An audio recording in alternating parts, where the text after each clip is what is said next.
बिस्मिल्लाहिर्रहमानिर्रहीम, अस्सलाम वालेकुम। आज का जो हमारा नेक्स्ट टॉपिक ऑफ डिस्कशन है वो है मोमेंटम, और इसके बाद हम इसी वीडियो में इंशाल्लाह डिस्कस करेंगे इम्पल्स को।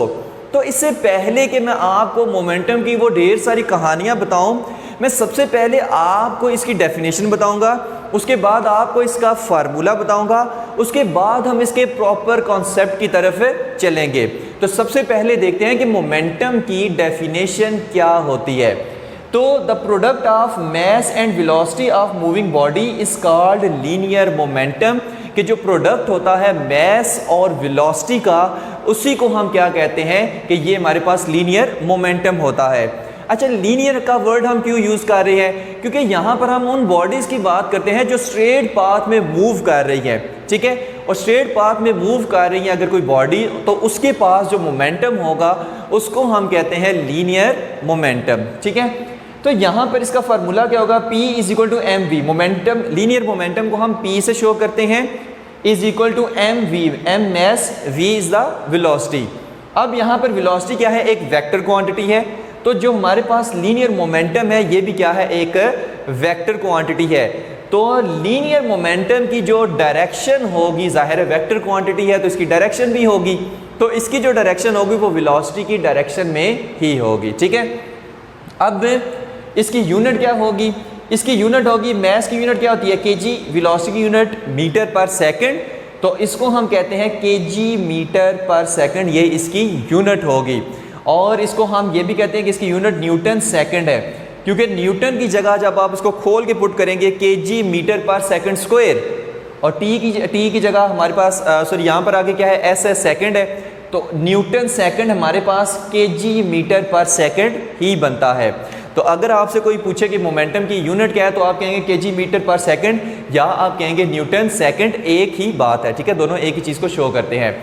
अब आते हैं मोमेंटम के प्रॉपर कॉन्सेप्ट की तरफ। देखिए, मोमेंटम हमारे पास क्या होता है कि अगर कोई बॉडी जिसका मैस m है, अगर कोई बॉडी जिसका मैस m है वो किसी वेलोसिटी के साथ मूव कर रही है, यानी वो मोशन में है, तो उसके पास लाजमी कुछ ना कुछ मोमेंटम लाजमी होगा। अब फॉर एग्जांपल वो बॉडी, मैं ना किसी चीज़ से टकरा देता हूँ, मतलब एक बॉडी है जिसको मैं मूव करा रहा हूँ और वो किसी चीज़ पे टकराती है, तो उस पर कुछ ना कुछ इम्पैक्ट क्रिएट करेगी। अब जिसका मोमेंटम ज़्यादा है वो इम्पैक्ट ज़्यादा क्रिएट करेगी, जिसका मोमेंटम कम है वो इम्पैक्ट कम क्रिएट करेगी। फॉर एग्जाम्पल मैंने क्या कहा था कि मोमेंटम किस पे डिपेंड करता है? मैस और वेलोसिटी पे। अब यहाँ पर हमारे पास ना एक गाड़ी है कि जिसका मैस m है, एक ये नीचे वाली गाड़ी है, इसका भी मैस क्या है? m है। अब फार्मूला हमारे पास क्या है? P is equal to M V. Okay हो गया। अब मान लें कि यहाँ पर एक बंदा खड़ा हुआ है, यहाँ पर एक बंदा खड़ा हुआ है, एक इस छोटी सी गाड़ी के आगे एक बंदा खड़ा हुआ है, ठीक है जी। ओके, तो यहाँ पर इस गाड़ी का मैस फॉर एग्जाम्पल इस गाड़ी का जो मैस है वो 10 kg है, और इसकी जो वेलोसिटी है वो 2 मीटर पर सेकंड है। ओके हो गया। इसका जो मैस है वो 10 kg है, और जो इसकी वेलोसिटी है वो कितनी है? 2 मीटर पर सेकंड।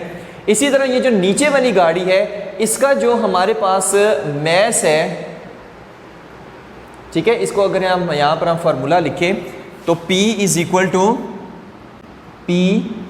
To M V. यहाँ पर मान लें इसका जो मैस है वो 2 kg है, और जो वेलोसिटी है वो इसकी भी 2 मीटर पर सेकंड है। कितनी है? 2 मीटर पर सेकंड। यानी यहाँ से हमें पता चला कि ये जो दोनों गाड़ियाँ हैं ना, एक बहुत बड़ा फॉर एग्जांपल ये कोई भी ट्रक वगैरह है और ये कोई छोटी सी गाड़ी है, अब दोनों एक ही वेलोसिटी से मूव कर रही हैं। एक चीज़ तो ये याद रखें, इसकी भी वेलोसिटी फॉर एग्जांपल 2 मीटर पर सेकंड है, मान लें, ठीक है, ये जस्ट इमेजिनरी हम कंसेप्ट कर रहे हैं।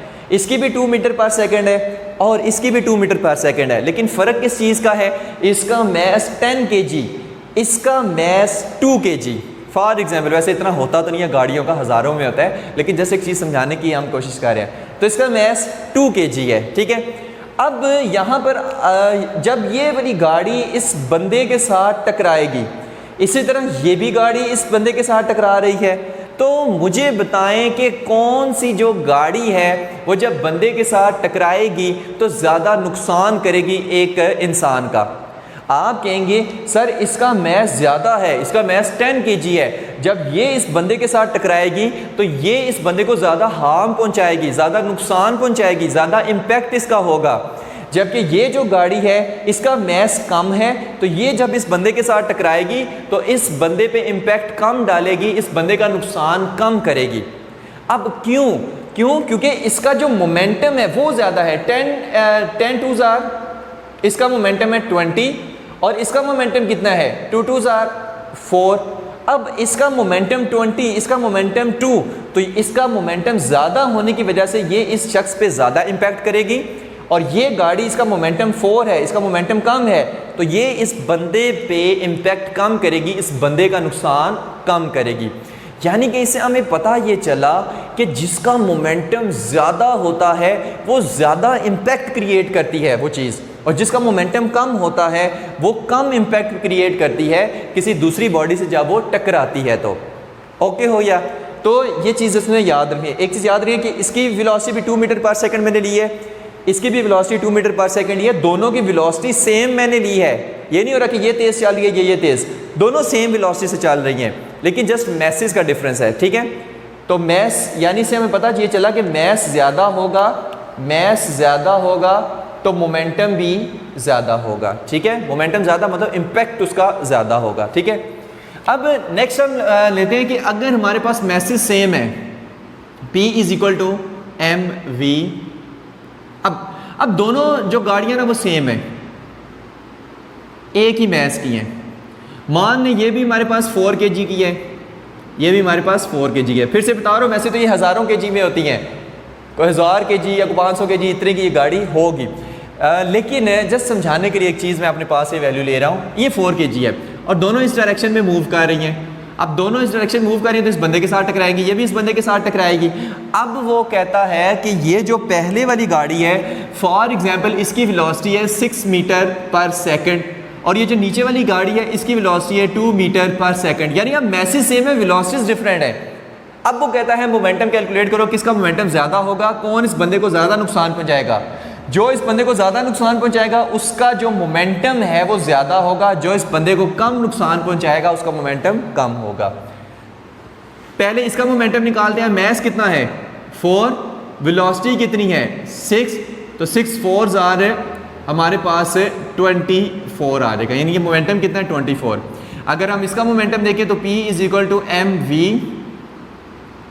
तो मैस कितना है इसका 4 है, वेलोसिटी कितनी है 2 है, तो ये 8, यानी कि इसका मोमेंटम 24, इसका मोमेंटम 8। तो देखिए वेलोसिटी अगर ज़्यादा होगी तो मोमेंटम ज़्यादा होगा, वेलोसिटी कम होगी तो मोमेंटम कम हो जाएगा। अब जब ये दोनों गाड़ियां इस बंदे से टकराएंगी तो ये वाली गाड़ी जब इस बंदे से टकराएगी तो ज़्यादा कम नुकसान करेगी। क्यों? क्योंकि इसका मोमेंटम कम है, इसका मोमेंटम है 8। लेकिन जब ये वाली गाड़ी इस बंदे के साथ टकराएगी तो ज़्यादा नुकसान करेगी, क्योंकि इसका जो मोमेंटम है वो 24 है, मोमेंटम इसका ज़्यादा है। और मोमेंटम ज़्यादा क्यों है? क्योंकि इसकी वेलोसिटी ज़्यादा है, मैस तो दोनों का बराबर है। यानी कि अगर हम मैस ज़्यादा करें तो भी मोमेंटम ज़्यादा होगा, वेलोसिटी ज़्यादा करें तो भी हमारे पास मोमेंटम ज़्यादा होगा। तो इन शॉर्ट ये आखिरी एग्जांपल इसकी कि फॉर एग्जांपल अगर वहाँ से एक गाड़ी आ रही है और एक साइकिल आ रही है आपकी तरफ, दोनों एक ही हमारे पास वेलोसिटी के साथ आ रही हैं और दोनों आपके साथ आकर टकराती हैं, तो मुझे बताएं ज़्यादा नुकसान आपको कौन पहुँचाएगा? आप कहेंगे सर साइकिल हमें कम नुकसान पहुँचाएगी, जबकि जो गाड़ी है वो हमें ज़्यादा नुकसान पहुँचाएगी। क्यों? गाड़ी का मैस ज़्यादा है, वेलोसिटी फॉर एग्जांपल दोनों की सेम है, लेकिन मैस ज़्यादा होने की वजह से वहाँ पे इम्पैक्ट ज़्यादा करेगी क्योंकि उसका मोमेंटम ज़्यादा है। ओके हो गया। तो इसी तरह अगर आपको कहा जाए कि वहाँ से एक साइकिल आ रही है और यहाँ वो और एक गाड़ी आ रही है और दोनों की स्पीड सेम है, आहिस्ता स्पीड से आ रही है, दोनों की स्पीड लेकिन सेम है, आपने दोनों को रोकना है। क्या साइकिल को रोकना ज़्यादा आसान काम होगा या गाड़ी को रोकना ज़्यादा आसान काम होगा? आप कहेंगे सर साइकिल को रोकना ज़्यादा आसान काम है, गाड़ी को रोकना मुश्किल काम है। बेशक दोनों की वेलोसिटी सेम है, लेकिन क्यों? एक का मैस ज़्यादा है, एक का मैस कम है, एक का मोमेंटम ज़्यादा है, उसको रोकना मुश्किल है, एक का मोमेंटम कम है, वो जो एक साइकिल है उसका मोमेंटम कम है तो उसका रोकना आसान है। ठीक है, तो मोमेंटम हमारे पास क्या होता है, अगर कोई बॉडी है जिसका मैस m है और वो किसी वेलोसिटी के साथ मूव कर रही है तो उसका मोमेंटम होगा। और किस किस चीज़ पे डिपेंड करते हैं कि उस बॉडी का मैस कितना है, उस बॉडी की वेलोसिटी कितनी है, इन चीज़ों पे ये हमारे पास डिपेंड करता है। ओके हो गया।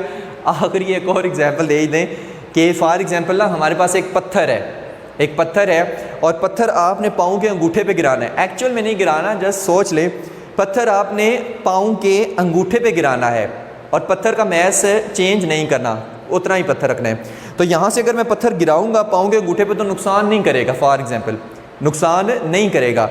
लेकिन अगर मैं यहाँ से उस पत्थर को गिराऊं तो यहाँ से पत्थर को गिराऊंगा तो पाँव को वो जाकर लगेगा तो फिर थोड़ा नुकसान करेगा। अब फ़र्क क्या पड़ा, जब मैंने यहाँ से उसको फेंका तो पत्थर की जो हमारे पास वेलोसिटी है वो कम थी, लिहाजा उसका मोमेंटम भी कम था। लेकिन यहाँ से जब फेंका तो तब जब पाँव तक पहुँचने तक उसकी वेलोसिटी ज़्यादा होगी, लिहाजा जब मैं यहाँ से फेंकूंगा तो उस पत्थर का मोमेंटम ज़्यादा होगा और वो ज़्यादा मेरे पाँव को इम्पैक्ट करेगा। तो दोनों में से एक भी चीज़ इंक्रीज़ होती है तो हमारे पास मोमेंटम ज़्यादा हो जाता है। ठीक है, तो ये शॉर्ट क्वेश्चन में आता है, ये लॉन्ग क्वेश्चन में नहीं आता। तो नेक्स्ट हमारे पास आता है momentum and Newton second law of motion, कि मोमेंटम और फोर्स में क्या रिलेशन है, मोमेंटम और फोर्स में क्या रिलेशन है। तो momentum and Newton's second law of motion. अब फॉर एग्जांपल एक बॉल ऑफ मैस m है, वी आई वेलोसिटी से मूव कर रही है और जब हम इस पे फोर्स लगाते हैं तो इसकी जो वेलोसिटी है वो वी आई से वी एफ हो जाती है, यानी वेलोसिटी चेंज हो जाती है। तो जाहिर सी बात है इस बॉल में फिर एक्सेलरेशन भी प्रोड्यूस हो जाएगा। ठीक है, ये एक्सेलरेटेड बॉल हो जाएगी। तो इस केस में इसका जो एक्सेलरेशन होगा वो कितना होगा, a is equal to V F minus V I divided by T. ठीक है, acceleration is equal to V F minus V I divided by T. और क्योंकि आप मोमेंटम और Newton second law of motion में रिलेशन देख रहे हैं तो न्यूटन सेकंड लॉ ऑफ मोशन हमें क्या कहता है, F is equal to M A. ठीक है, अब आपने इस a की वैल्यू को यहाँ पर पुट कर देना है, तो f is equal to M V F minus M V I divided by t। सही है ना। तो यहाँ पर हम इसको फिर क्या लिख सकते हैं, अगर आप गौर करें तो एम वी क्या था, ये तो मोमेंटम था, ये तो मोमेंटम था। तो हम फिर इसको लिख सकते हैं कि f इज इक्वल टू, यहाँ पर एम वी एफ है तो इसको आप पी एफ लिख दें, final momentum, minus M V I है तो ये भी मोमेंटम है, इसको इनिशियल मोमेंटम कर दें क्योंकि वी आई वेलोसिटी है, डिवाइडेड बाय टी। तो F is equal to final momentum minus initial momentum divided by T. इसको मैं चेंज इन मोमेंटम भी लिख सकता हूँ, तो F is equal to delta P by delta T कर लें। सही है, तो ये हमारे पास क्या है, मोमेंटम और फोर्स में रिलेशन है। ठीक है, अब ये हमें क्या कहते हैं कि rate of change of momentum of body is equal to applied force, कि जितनी हमारे पास अप्लाइड फोर्स होगी उतना किसी बॉडी के मोमेंटम में चेंज आएगा। ठीक है, तो हम इस तरह से भी डिफाइन कर सकते हैं। तो अब हमारे पास इस फार्मूले का फ़ायदा क्या है, तो ये हमारे पास क्या कहता है, it can be applicable for the cases when mass is changing. ये फार्मूला उन केसेस पे भी एप्लीकेबल है कि जिसमें मैस चेंज हो रहा होता है। ठीक है, तो कौन से, as rocket accelerates it loss mass because its fuel is burned and ejected to provide greater thrust, कि जब हम एक रॉकेट को लॉन्च करते हैं तो जाहिर सी बात है उसमें फ्यूल बर्न होता है। जब फ्यूल बर्न होता है तो उसका मैस कम होगा क्योंकि वो फ्यूल बर्न होकर गैसेस की फॉर्म में इजेक्ट हो जाएगा, बाहर निकल जाएगा, जिसकी वजह से रॉकेट को एक थ्रस्ट फोर्स मिलेगी जिसकी वजह से वो ऊपर मूव करेगा। तो इसमें मैस क्या हो जाता है, चेंज हो जाता है। तो उस ऐसी कंडीशन के लिए, ऐसे केसेस के लिए भी हम ये वाली इक्वेशन यूज़ कर सकते हैं, एफ is equal to delta P by delta T. Okay हो गया। तो यहाँ तक था हमारा आज का टॉपिक मोमेंटम। अब हम नेक्स्ट इसकी बात करते हैं इम्पल्स की, कि इम्पल्स क्या होती है। तो छोटा सा इसका कॉन्सेप्ट है, बस याद रखें कि when a very large force acts on a body for a very short interval of time, then the product of force and time is called impulse। ठीक है, इम्पल्स उसको हम कहते हैं। अब ये मैंने क्या जंतर मंतर बोला है कि जब लार्ज फोर्स अप्लाई हो किसी बॉडी पे for a very short interval of time, तो इसी को हम क्या कहते हैं, इम्पल्स कहते हैं। ठीक है, जैसे फॉर एग्जांपल जब आप बैट से किसी बॉल को हिट लगाते हो, बैट से मैंने किसी बॉल को हिट लगाई तो मैंने क्या की, बहुत लार्ज फोर्स अप्लाई की। ठीक है, वो छक्का गया इतना दफा। तो क्या क्या है कि हमने एक लार्ज फोर्स अप्लाई की। अब ये लार्ज फोर्स कितने टाइम में उस पर अप्लाई हमने की है, कितने टाइम पे एक्ट की है। तो देखिए बैट और बॉल दोनों आपस में कनेक्ट कितनी देर के लिए रहे हैं। जब मैंने शॉट लगाई है बॉल, ठीक है, जब मैंने शॉट लगाई है तो बॉल वो किधर गई है, तो बैट और बॉल में कनेक्शन कितने टाइम के लिए रहा है, बहुत छोटे से टाइम के लिए, बहुत छोटे के लिए टाइम के लिए एक दूसरे के साथ उनका कनेक्शन रहा है जब हम शॉट उसको लगा रहे हैं। लेकिन फोर्स बहुत ज़्यादा अप्लाई हुई है, तो ये हम कहते हैं कि जब बहुत ज़्यादा फोर्स अप्लाई हो बहुत कम टाइम में, तो इसी को हम क्या कहते हैं कि ये इम्पल्स है। इसी तरह जब मैं फुटबॉल को किक मारता हूँ, मैं यहाँ से फुटबॉल को किक मार रहा हूँ तो फुटबॉल वो किधर गया। अब मुझे बताएं कि फुटबॉल और मेरे पाँव के दरमियान कितने देर के लिए कनेक्शन रहा है, कितने टाइम के लिए कनेक्शन रहा है जब मैंने उसको किक मारी है। आप कहेंगे सर बहुत थोड़े से टाइम के लिए कनेक्शन रहा है, लेकिन क्या फोर्स कम लगी है? नहीं, फोर्स तो बहुत ज़्यादा लगी है। जब मैंने किक लगाई है तो फोर्स ज़्यादा लगी है, लेकिन फुटबॉल और पाँव के दरमियान कनेक्शन कितनी देर के लिए? थोड़ी सी देर के लिए। तो थोड़े से टाइम में इतनी ज़्यादा फोर्स लगी है, इसी को हम क्या कहते हैं? इम्पल्स कहते हैं। ठीक है। When a large force acts on a body for a very short interval of time, then the product of force and time for which the force acts is called impulse. तो I is equal to F cross T, ये F और T का जो product होता है इसी को हम इम्पल्स कहते हैं। The product of force and time is called impulse। ठीक है। अब फोर्स क्या है? एक वेक्टर क्वांटिटी है, तो इम्पल्स भी क्या है? एक वेक्टर क्वांटिटी है, और इसकी डायरेक्शन फोर्स की डायरेक्शन में होगी। ठीक है। अब नेक्स्ट बात करते हैं यूनिट की। यूनिट इसकी क्या है? Newton second. फोर्स की यूनिट न्यूटन, टाइम की यूनिट सेकंड, तो इम्पल्स की यूनिट क्या है? न्यूटन सेकंड होती है। ठीक है। यहाँ पर हमारे पास जो मोमेंटम की यूनिट है, मोमेंटम की यूनिट भी क्या थी? न्यूटन सेकंड थी। इम्पल्स की यूनिट भी क्या होती है? Newton second. यानी इससे हमें पता चला कि इम्पल्स और मोमेंटम में भी कुछ ना कुछ रिलेशन है, तो वो भी हम आगे चल के इंशाल्लाह देखेंगे। और दोनों, इसकी डायमेंशन क्या है? mlt-1, तो इसकी भी डायमेंशन क्या होगी? mlt-1। तो न्यूटन सेकंड को हम kg मीटर पर सेकंड भी कह सकते हैं। ठीक है। यहाँ पर जस्ट न्यूटन की जगह आपने लिखना है kg मीटर पर सेकंड स्क्वायर, तो आपका आगे ज़ाहिर है एक सेकंड ये भी है, एस ये भी है, तो आपका आ जाएगा kg मीटर पर सेकंड आ जाएगा। ठीक है। तो नेक्स्ट हम देखते हैं कि relation between impulse and momentum, के इम्पल्स और मोमेंटम में रिलेशन क्या है भाई, हमें ये तो बताओ। तो वो चीज़ देखते हैं। तो रिलेशन इसमें क्या है कि अभी हमने फार्मूला पढ़ा है, F is equal to M V F minus M V I divided by T. तो T को आप इधर मल्टीप्लाई कर दें तो F cross T is equal to M V F minus M V I. ठीक है। तो F क्रॉस T क्या होता है? इम्पल्स, जिसको हम I से शो करते हैं, तो I is equal to M V F minus M V I. तो यहाँ पर अगर आप गौर करें तो आपको क्या नज़र आ रहा है भाई? आपको नज़र आ रहा है कि इम्पल्स भी क्या है हमारे पास?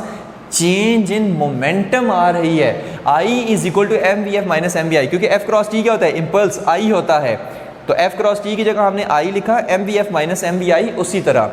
तो यहाँ से हम कहते हैं कि instantaneous change in momentum of body due to impulsive force is called impulse. तो ये जो इंस्टेंटेनियस एकदम से मोमेंटम में चेंज आता है ड्यू टू इम्पल्सिव फोर्स, इसी को हम क्या कहते हैं? इम्पल्स भी कहते हैं। ठीक है। तो इम्पल्सिव फोर्स क्या होती है? Force acting on a body for a very short interval of time is called impulsive force. अगर कोई आपको कहे ना कि डिफाइन इम्पल्सिव फोर्स, तो आपने कहना है the force which acts on a body for the large force which acts on a body for a very short interval of time is called impulsive force. उसी को हम क्या कहते हैं? इम्पल्सिव फोर्स, जो हम फोर्स से अप्लाई कर रहे हैं। और product of force and time, इसको हम क्या कहते हैं? इम्पल्स कहते हैं। या आप कह लें कि change in momentum of a body, इसको भी हम क्या कहते हैं? इम्पल्स कहते हैं। ठीक है। तो ये था हमारा आज का टॉपिक, मोमेंटम और इम्पल्स। होप्स हो कि आपको सारा समझ आ गया होगा। Thank you very much. अल्लाह हाफिज़।